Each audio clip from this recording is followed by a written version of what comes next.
Assalamualaikum warahmatullahi wabarakatuh. Perkenalkan, nama saya Putri Sundari dengan NPM 223510788. Nah, di sini saya akan mempresentasikan materi mengenai JavaScript Advanced dari video-video yang telah saya tonton, yang merupakan bagian dari tugas mata kuliah dasar pemrograman mobile untuk tugas minggu ketiga. Nah, langsung saja. Yang pertama itu adalah video yang membahas array. Pada video itu membahas mengenai function. Nah, sebenarnya function ini apa sih? Function ini merupakan bagian penting dalam JavaScript yang dapat dipanggil untuk melakukan suatu tugas atau perhitungan. Nah, kemudian gimana cara membuat function? Caranya ini dengan menggunakan keyword function diikuti dengan nama function, kurung, dan kode blok dalam kurung awal. Contohnya seperti ini. Keywordnya yaitu function, nama functionnya yaitu greet, kemudian console log hello world. Nah, selanjutnya return dalam function. Pentingnya return ini untuk mengembalikan nilai dengan menggunakan keyword return. Jika tidak ada nilai yang dikembalikan, function menghasilkan undefined. Kemudian contohnya, namanya itu of result. Untuk mengembalikannya, untuk ditampilkan di layar itu menggunakan alert. Function get name return mengembalikan nilai si of result, kemudian menggunakan alert untuk menampilkannya get name of result gitu. Kemudian function dengan parameter. Nah, parameter dalam function ini dapat menerima input atau parameter, contohnya add name del 12. Kemudian menggunakan multiple parameter, menerima lebih dari satu parameter yang dipisahkan oleh koma seperti first name dan juga last name. Contohnya ini, function full name, first name, last name. Return memanggil first name, kemudian last name gini. Contohnya itu console log full name dia 12 yang arti nanti akan menjadi dia gobless gitu. Kemudian passing data ke function. Passing parameter ini dapat dikirim ke dalam function sebagai parameter yang kemudian diolah dalam function. Function join names, first name, last name, return first name, last name, join name.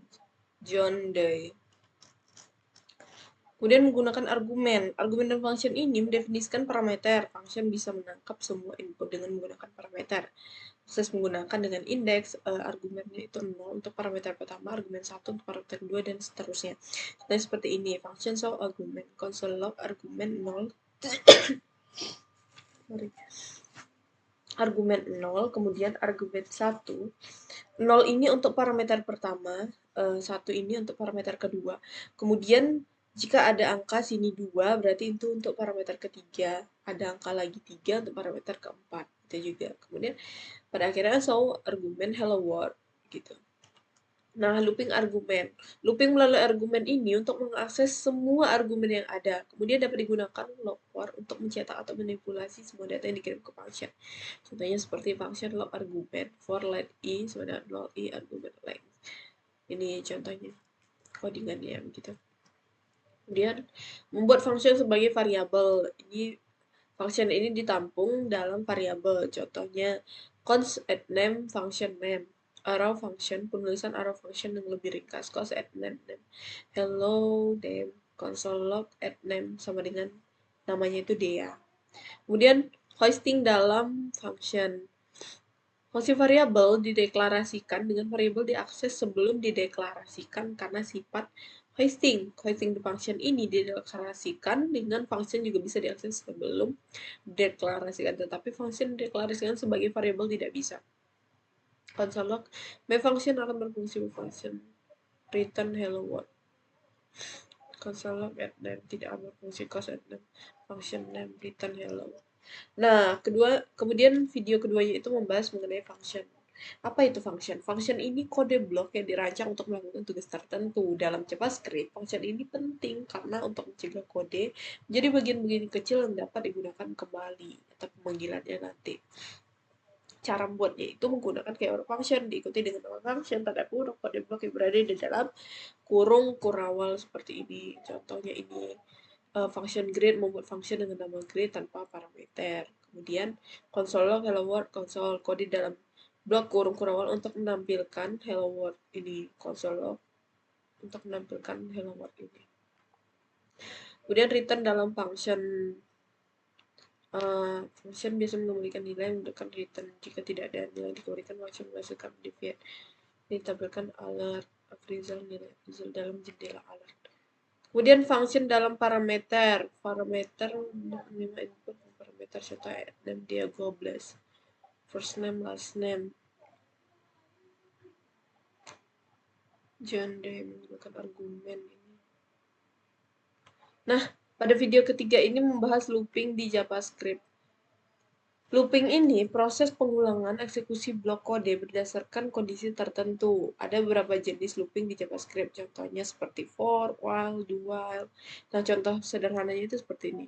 For let i sama dengan 0, i lebih kecil daripada 3, i plus plus. Console log hello plus i. Loop menampilkan hello o, hello 1, dan juga hello 2. Contohnya ini hello plus 1, 2, 3 gitu. Itu yang akan ditampilkan. Struktur dan penjelasan for loop. Inisialisasi penentuan nilai awal dan variabel yang digunakan dalam loop. Misalnya let i sama dengan 0, kondisinya gimana, kemudian increment atau decrementnya, lengkap dengan variabel setiap kali berjalan begitu. Contohnya ini. For let z sama dengan 0, z kurang daripada 5, z plus plus ini untuk menginisialisasikan z sama dengan 0, di mana kondisi z ini kurang daripada 5 increment z plus plus. Kosong data ke menampilkan data ke 0 hingga data ke 5. Penggunaan while loop ini mengevaluasi kondisi terlebih dahulu sebelum menjalankan kode blok. Jika kodenya itu benar, maka kode akan dijalankan. Jika kondisi salah sejak awal, kode tidak akan dijalankan gitu. Ini contohnya codingannya. Kemudian ini ada menggunakan do while loop. Strukturnya itu dijalankan setidaknya 1 kali, bahkan jika kondisi tidak benar. Nah, jika ini kode ini akan dijalankan walaupun kondisinya itu tidak terpenuhi, dijalankan itu 1 kali, contoh codingannya ini. Kemudian perbedaan utama for, while, dan do while. For ini situasi di mana jumlah iterasi sudah diketahui sebelumnya. Kemudian while ini digunakan ketika kondisi awal penentuan loop akan dijalankan atau tidak. Jika kondisi awal salah, loop tidak akan berjalan sama sekali. Yang artinya, kondisi ini hanya akan berjalan ketika kode itu benar. Kalau dia salah, dia tidak akan berjalan. Do while memastikan bahwa kode blok akan diingat tidak satu sekali sebelum kondisinya dievaluasi. Kemudian infinite loop atau loopnya itu tidak berhenti. Terjadi ketika kondisi loop terlalu benar sehingga program tidak pernah keluar dari loop. Contohnya ini, for let i sama dengan 1, i lebih besar dari 0, i min. I akan selalu berkurang tapi tidak pernah memenuhi kondisi berhenti. Console log loop ini tidak akan pernah berhenti menyebabkan infinite loop. Contoh penggunaan if dalam loop. Loop ini dapat dikombinasikan dengan struktur kontrol seperti if untuk membuat kondisi tambahan. For let z, i, loop dari 1 hingga 0, kondisi memeriksa apakah angka itu ganjil. Ini if z modulus 2, meriksa memastikan bahwa angkanya itu benar. Console log data ganjil untuk menampilkan hanya angka ganjilnya saja.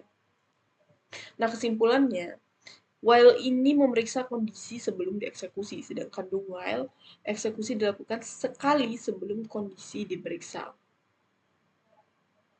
Nah, kemudian yang keempat yaitu mengenai looping.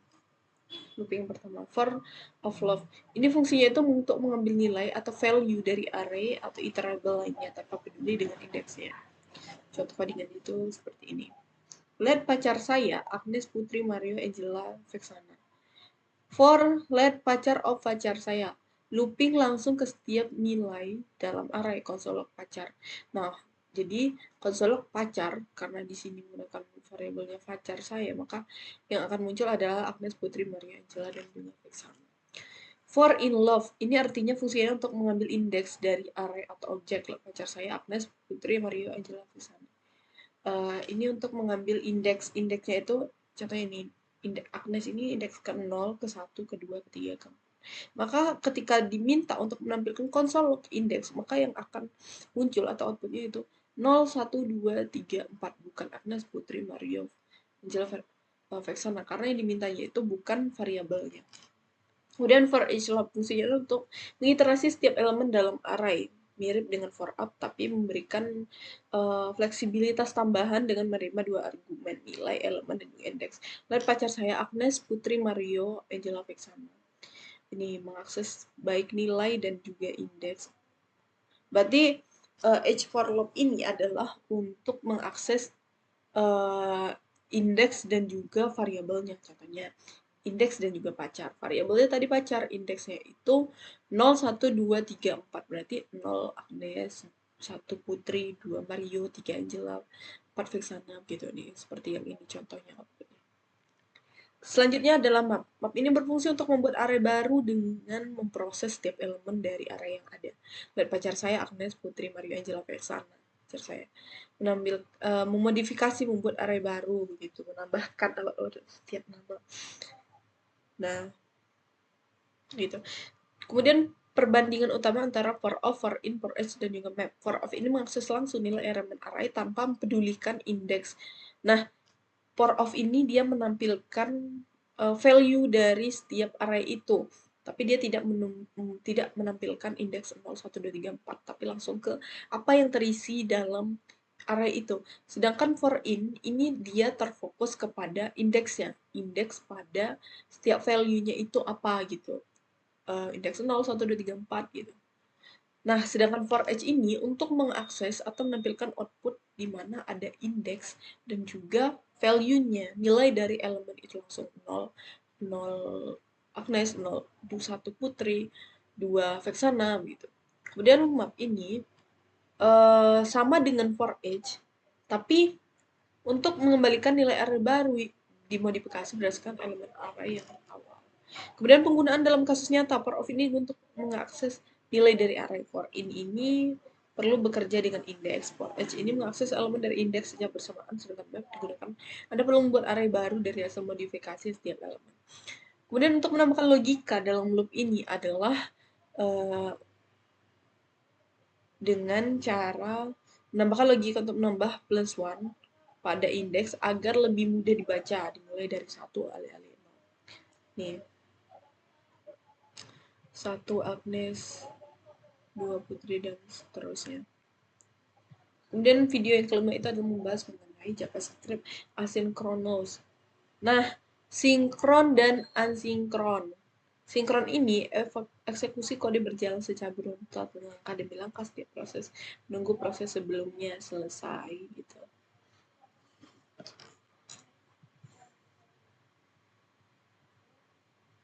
Nah, pada sinkron ini kode berjalan secara berurutan langkah demi langkah. Contohnya seperti ini.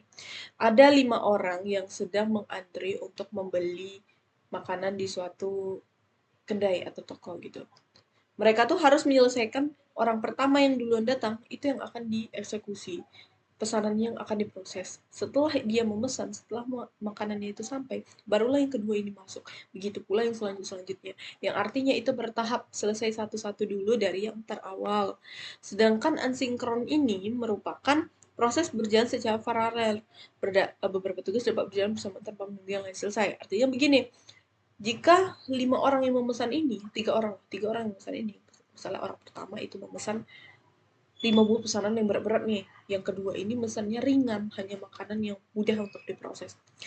Yang ketiga ini juga mudah untuk diproses nih. Dia pesan hanya beberapa yang mudah lah untuk dibuat, yang memerlukan waktu yang singkat. Otomatis, karena yang pertama ini susah untuk dibuat, berbeda dengan sinkron. Kalau sinkron harus dari yang pertama, walaupun permintaannya itu sulit. Tapi pada asinkron ini, proses akan berjalan di mana secara bersamaan, di mana itu yang paling mudah. Yang satu masuk, kedua masuk, tiga masuk. Tapi yang lebih dulu mengeluarkan output atau keluarnya adalah yang paling mudah diproses, yaitu yang kedua, ketiga, barulah nanti yang pertama. Lebih dulu yang mudah gitu. Set timeout sebagai asinkron. Menunda eksekusi kode dalam beberapa milidetik.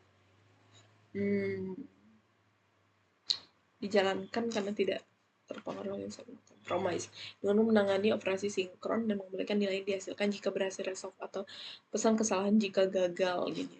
Ini resolve berhasil username, tapi jika dia gagal reject invalid username gitu. Ini sukses valid.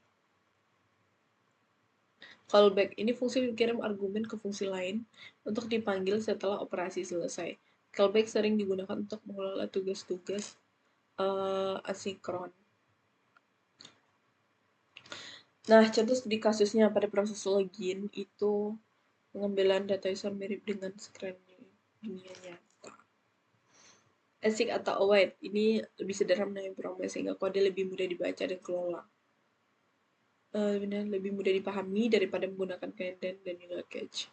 Nih, try, respond, sukses, await, user data, error gitu. Oke. Mungkin hanya itu yang dapat saya sampaikan. Apabila ada kesalahan kata, saya mohon maaf. Apabila ada kekurangan juga saya mohon maaf, karena saya sadar masih banyak sekali kekurangan saya. Atas perhatian yang telah menyimak hingga akhir video ini, saya ucapkan terima kasih. Akhir kata saya ucapkan wassalamualaikum warahmatullahi wabarakatuh.